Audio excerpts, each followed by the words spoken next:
This happened a year ago. I live in New Mexico, and sometimes I have to drive to Texas for business.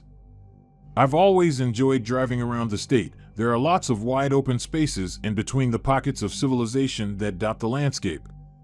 Right after the 4th of July holiday, I got a call to go to Texas on business.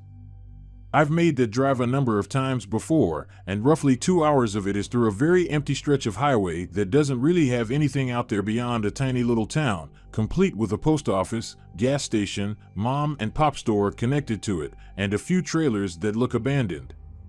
One of those blink-and-you'll-miss-it places. I would usually stop there for coffee and a bathroom break whenever I had to make that particular drive, and this morning was no different. When I spotted the gas pumps and the store in the distance, I pulled off the highway into their tiny gravel parking lot on the south side of the store. The layout of the place is that the pumps are in front, the store behind them, and there's a small parking lot for customers on the south side, a dirt road running past the north side of the store, and a parking lot in the back that I'd glimpsed before when driving by, which usually had a few cars, presumably belonging to whoever worked there. Anyways, I pulled into the parking lot on the south side, which was empty. I remember thinking this was a good thing because usually the place was packed and I was in a bit of a hurry. For a moment, I wondered if they were closed, but I'd been there on that same day of the week plenty of times, and their neon sign "We're open" was lit up, so I got out of the car. My first clue that something wasn't right was when I nearly tripped over a small stack of beer cans. The parking lot was, in fact, strewn with the type of trash one sees from parties: chip bags, food wrappers, disposable cups, and lots of beer cans. I thought that was strange because every other time I'd been there, the place was neat, clean to the point of near OCD even. But the pumps and the entrance to the store looked shiny as ever, so I told myself it was probably just that they'd had a 4th of July party there and no one had cleaned up yet. I started to walk towards the store, but about halfway there, something made me stop and look around. I got a really strong sensation of being watched, but I didn't see anyone. In fact, I realized that was part of the problem. The whole place felt deserted and still. I didn't remember it being so dead any other time I'd been there, especially on a weekday morning. For a moment, I wavered. Should I go ahead and go up to the door just to check it out, or walk back to my car and forget the whole thing? I'm sort of paranoid anyways, and something about the whole thing just felt off. But then the lure of coffee, they had good coffee, and a bathroom made me push that uneasiness aside, and I kept walking forward. I was nearly at the door when I heard the unmistakable crunch of gravel under tires coming from the north side of the store, just out of my line of sight. The noise startled me because it was so quiet that the sound might as well have been a gunshot going off. Dead silent 1 minute, then that sound a truck makes if you have to push it to start it on a gravel road and it's rolling forward. I was pretty sure I heard footsteps briefly as well. The hair stood up on my arms, and I decided I'd had it. I was noping out of there. I had maybe 5 feet left to get to my car when this big-ass black pickup truck with 2 guys in it rolled out far enough beyond the wall where I could see them. Mind you, they weren't on the dirt road, which would have made sense, but right up against the side of the store itself. I saw them staring at the front door, then the one in the passenger seat caught sight of me and said something to the driver, pointing to me. They looked surprised, as if they'd been expecting me to be at the door or maybe inside by now. Something else to note, the north side of the building is much closer to the entrance of the store than the south end. When they saw me backing away back to my vehicle, only then did they start up the engine of their truck. I waved, hoping that they were friendly, but instead, I got nothing but cold stares, not friendly or hostile, just staring at me while the one in the passenger seat kept talking to the driver, who wasn't moving. At that point, I dropped all pretense of not being scared and bolted the rest of the way for my car, jumping in then locking the doors before pulling out a knife I carried in my glove compartment for self-defense. There were no other stores nearby, a few abandoned trailers, the post office was up the road, and so tiny that it wouldn't be shelter anyways, even if a mail carrier was in there. If they decided to come after me, I had nowhere and no one to run to, and the nearest town was over an hour away. I started the car up, backed up, and moved to pull out onto the highway, quietly freaking out because I was in a car that likely would not be able to outrun or outmaneuver them if they decided to come after me. I paused at the entrance of the highway to see what they were doing, and my heart sank. They'd also pulled up to the highway as if to get on it, but they were just sitting there not moving, even though they could have pulled out before me and been well on their way since they didn't have to back up and turn around first like I had. I'm not sure what would have happened next, but I spotted an 18-wheeler coming down the highway towards us going my direction. No sight has ever been more welcome than that beautiful shiny rig. The guys were so intent on watching me I don't think they saw it in time to plan a countermove to what I did next. I waited until it was close to them, but still with enough distance for me to get in front of the rig without causing him to slam on his brakes, and then I peeled out onto the highway. I looked back in the mirror, and they were still sitting there, with the driver now flipping me the bird. But they didn't follow, quite possibly since they knew there was now at least one other vehicle on the road who could come to my aid if needed. After that, I didn't let off the gas until I hit the next town. I called the state patrol for that area to file a report for suspicious activity, and they told me the gas station and store had been closed for a couple of months. They said they'd check it out, but I never heard back. To this day, I wonder what would have happened if I had just kept going up to that door. If I had, I'd have been either in the store if the door was unlocked or right at the door where they'd have easily been able to jump out and block any escape or chase me down before I could get to my car. It felt like I'd escaped an air ambush, and to this day, I hate to think about what might have happened if I'd been paying less attention. That incident and a few others are why I got my CCW shortly after that.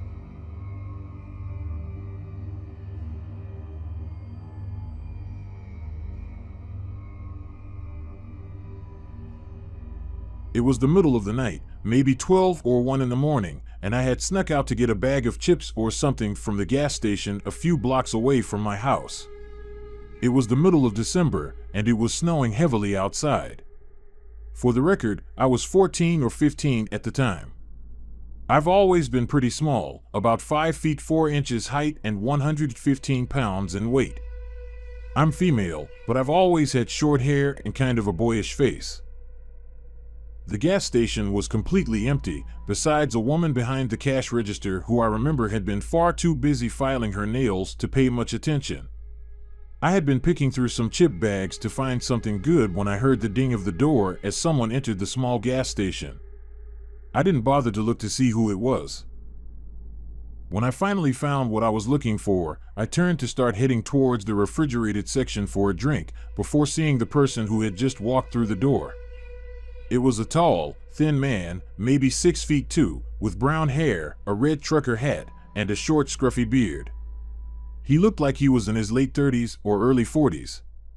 I was surprised that I didn't recognize the man. I lived in a small mountain town, and everyone knew everyone. Oddly enough, he was wearing a short-sleeved t-shirt and shorts, despite it being freezing cold outside. His shirt and pants were covered in grass stains, as if he had just been working on a lawn or something.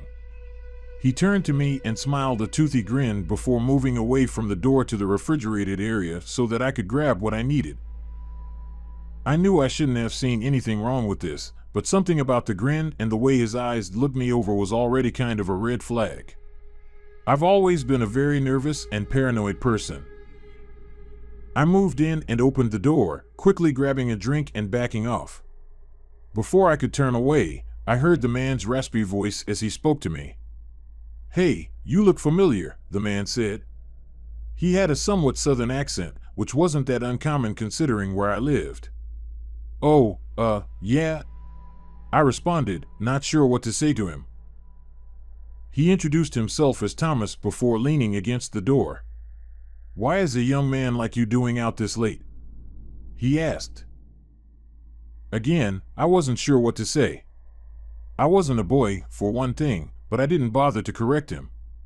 I was just getting a snack," I responded, trying to inch my way away, trying to give off the hint that I didn't want to talk. Yet, the man just trailed behind me. "Do you know my daughter?" he asked me, cutting off one of the aisles. "Well, who is your daughter?" I asked shakily in response. The man frowned at me, his eyes narrowing in my direction. He refused to tell me her name, claiming that he didn't want boys touching his daughter. I was confused by the sudden change of mood, so I didn't say anything else. I started making my way towards the register before he cut me off again. "Do you need a ride?"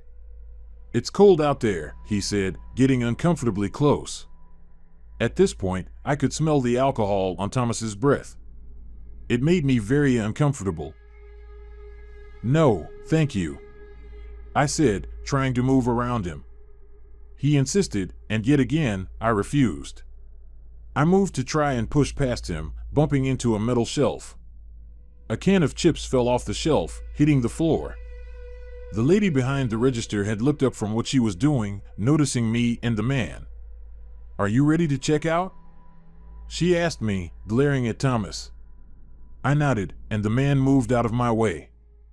I paid for the chips and drink before thanking the woman and moving out of the gas station. But it didn't end there. When I began my walk down the snowy road, I saw the man get into his truck before getting out a minute later. I was already quite a ways away when he began walking in the same direction I was. I would have called someone for help at this point, but I didn't have a phone at the time. I had quickened my pace, and eventually he turned around and went home. I don't want to think about what would have happened if the man had kept following me.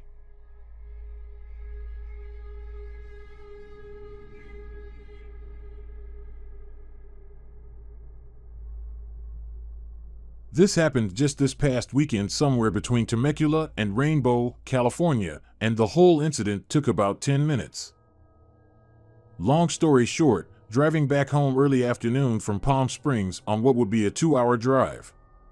Earlier that day, a male friend and I were out hiking on Mount Jacinto. I was tired, so I fell asleep during the first hour of the drive home. This happened around 2:30 p.m. when we stopped for gas somewhere between Murrieta or Rainbow, California. The place was well populated and even had a Target down the road and was not far from a freeway exit. While my friend was pumping gas, this teen aged about 17 to 19 came up to my friend asking for a ride. He even said he'd pay. I was just waking up from my nap, so by the time I was fully awake, I saw this teen already outside my passenger side door, and my friend agreed to give the kid a lift. I gave my friend the silent WTF dude look as they both got in the car, but kept quiet to not stir anything. I wasn't able to get a good look at this teen, but from my observation, he was a white kid with dark brown/black hair, possibly aged 17 to 19, 21 being the oldest. He wore all black, possibly a beanie, had a backpack, and an older model LG phone or something similar. He smelled strongly of weed and some other musk. The moment the creepy kid got into the car, he went all crazy/weird. He tried to sell us drugs and weed, eyed the Beats headphones my friend was wearing, attempted to trade for drugs, tried to convince my friend to do a porn flick, said there was good money in it. Kept telling my friend he can do a casting call for porn, that they should shoot some videos, and even gave a bogus website on where to find bitches. He spoke like a gangster wannabe, and to be honest, I barely understood what he was saying. He also tried to ask for money, which means he lied about having money for a ride in the first place. He mumbled to himself a lot, laughing at nothing, which led me to assume he was really high off his rockers. The creepy teen also told my friend the car was trash since all of our camping gear was in the back seat. His mood would jump from super excited to super quiet and broody. I was quiet to near silent this whole time and obviously scared. What I did not know was that he could see my facial expressions, which were mostly about to cry, from the passenger side view mirror. The kid noticed this and asked me in a serious tone, "Why are you acting weird?" and went really quiet from that point. My friend tried to distract him a lot with small talk while I scanned the road for a possible escape plan. Every time we asked the kid where he should be dropped off, as we originally agreed to drop him a few streets down, the creepy teen's tone changed, and he said, "Keep driving," then would switch back into pimp happy mode. I finally, and quietly, signaled my friend to drive onto a crowded exit where there was a diner and gas station. At least there would be witnesses in case this goes south badly. Thank heavens for rush hour traffic. I lied that we were doing a store stop because the creepy teen noticed we exited. Then, once we parked, I told him nicely and calmly that he needs to go. It took a while to convince him to get out. Clearly, the creepy kid didn't like me. I was scared out of my mind. My friend's car was also this old clunker stick shift. It tends to die or sputter, and the gears sometimes get stuck, so it took us a good 10 to 15 seconds to back out of the parking lot. The creepy teen gave me a long stare down. I could tell he was pissed at me, though he seemed to like my friend. By the time we pulled out, I could see he was calling someone on his phone. After we left and drove back to the freeway, that's when I broke down and asked my friend why the hell he did such a stupid, reckless thing, as he was the most paranoid person I know when it comes to strangers. My friend told me that the teen originally approached him, saying his mom either forgot to pick him up, and he just needs a ride a few blocks down. He was almost close to tears too. He spoke normally, although desperately. When my friend said no, the teen motioned that he would ask for my permission and went straight for me. I was still napping. This creep was determined to get into our car. My friend panicked and felt cornered as the creepy teen was about to go to my side of the passenger car, so he decided to play along and do what the kid wants. My friend doesn't do well with confrontations, and in his panicked state, he made a huge mistake. He at least admitted he messed up big time. I pointed out the kid could have easily lured us somewhere we could have been jumped or gotten us carjacked. And we are very lucky. Hopefully, the kid was only a high-end crazy runaway rather than a criminal. This is a harsh lesson to my friend about the dangers of picking up hitchhikers on the road. I also told my friend that if the kid had money and a working cell, he could have just taken the bus or called anyone for a ride from the gas station. Later that night, I spoke to my cousin who is familiar with the area. He told me that that place has a huge transient/homelessness problem and is known for a lot of drug dens, mostly meth and heroin. Since the kid, if he was homeless, had a working mobile phone, it's possible he was a drug dealer and was luring us to his accomplices to get jumped/carjacked. I guess we really were lucky. I have a few more camping and road trips planned throughout the year. I have to admit the experience rattled me bad, and I had a few nightmares since.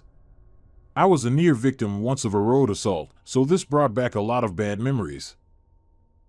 I just bought some pepper spray yesterday and will carefully plan our route for the next trip to be safe and travel with more people. Also, I will keep an eye on my clueless friend to make sure he doesn't pick up strange hitchhikers.